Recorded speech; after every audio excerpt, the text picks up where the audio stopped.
Start with this premise. You want a stronger supporting cast. Keep going. You want it to be younger. You want the legs to be faster. You want there to be greater general urgency and energy. Good morning to you. Good Wednesday morning. I'm Dejan Kovacevic of DK Pittsburgh Sports, and this is Daily Shot of Penguins. It comes your way bright and early every weekday if you're into football and or baseball. I also offer daily shots of Steelers and Pirates in the same place that you found this. Kyle Dubas made not one, but two trades on this otherwise semi-random day in August. He began by exchanging draft picks with the Blues, 2 for 2. That had everything to do with St. Louis needing to align their picks in a certain way to make restricted free agency offers to a couple of Edmonton Oilers. I'm not boring anybody with that stuff, but the Penguins improved their draft stock in the process. The second trade was a little bit more material. Cody Glass was acquired from the Predators in exchange for, well, really nothing. The Penguins got Glass and two more draft picks for I don't want to sound mean. He's a kid, but a total non-prospect in Jordan Frasca. And Glass comes with a $2.5 million price tag and with the worst season he's ever had hanging over his head like a Charlie Brown cloud.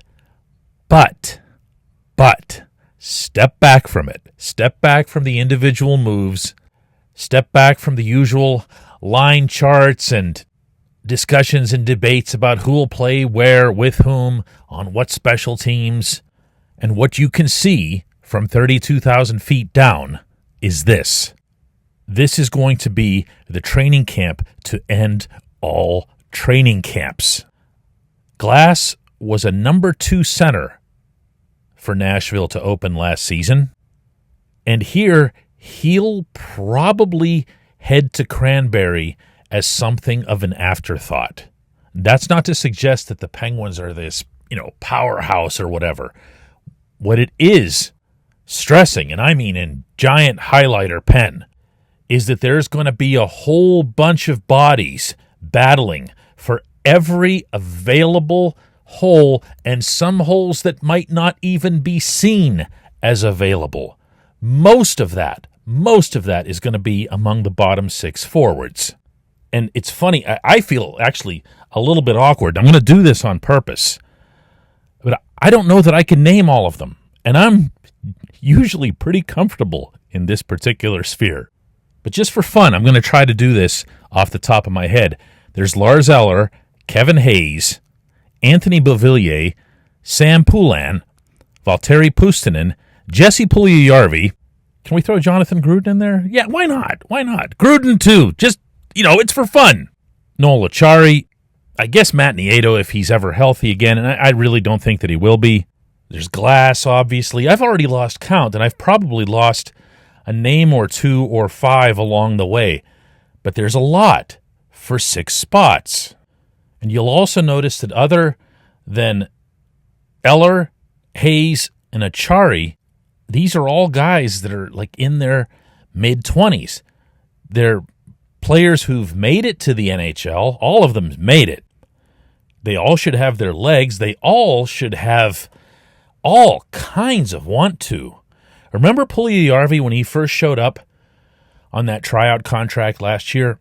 Remember how drop-dead serious he was in the interviews that he was giving about how this was a chance of a lifetime for him? I was the one who'd asked him how seriously he was taking this because, in all honesty, in his time in Edmonton, that had come into question. It doesn't anymore. He's seen what it looks like on the other side, meaning to not be playing hockey. He doesn't like it.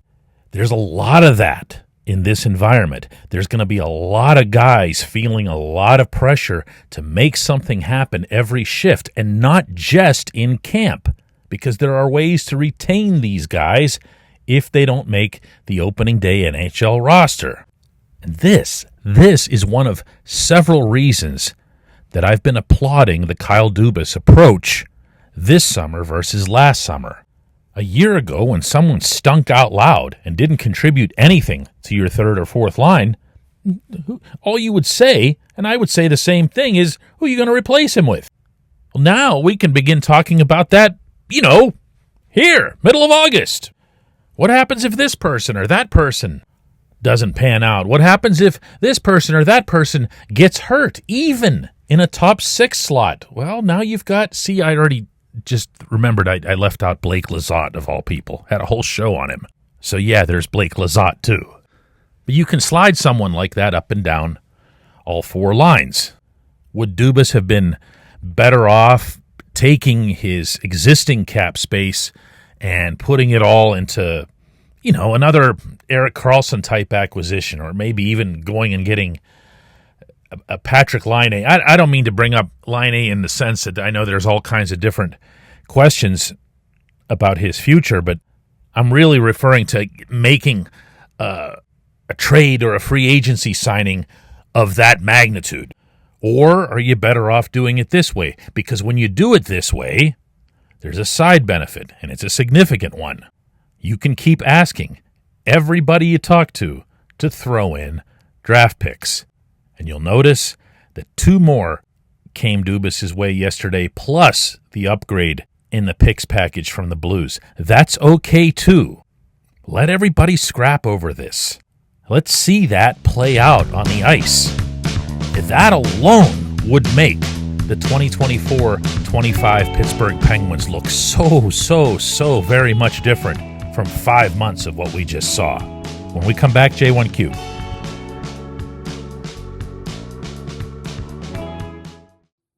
This episode is brought to you by Bet Online, your number one source for all your summer sports needs this season. From Major League Baseball, golf, NHL, NBA playoffs. Get the latest odds and lines, including all team matchups, player props, odds on just about everything that's out there. Head to the website today or use your mobile device to get in on the action. Bet Online, where the game starts.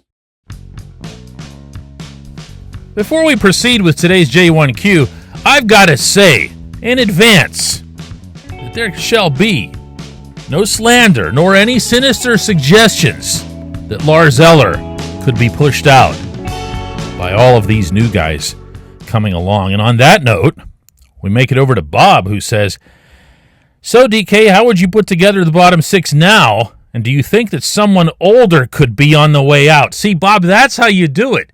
You don't say, do you think Eller's going to be out? You got to keep things, you got to keep the discourse civil. And, I was so afraid somebody was going to ask this question. And at the same time, it's absolutely the most appropriate one to ask. The correct answer, of course, is that none of us know. We don't even know how any of this will impact the top 6, let alone the bottom 6. And sure, of course, there's an understanding that the top 6 is going to be Sidney Crosby between Drew O'Connor and Brian Rust, Evgeny Malkin between Michael Bunting and Ricard Raquel. But what if it isn't? What if someone's hurt? What if I can't imagine what would get any of those 6 bumped out on merit, but I suppose it's possible. But let's just presume that that's the 6 that is going to stick. From there, I look at the centers.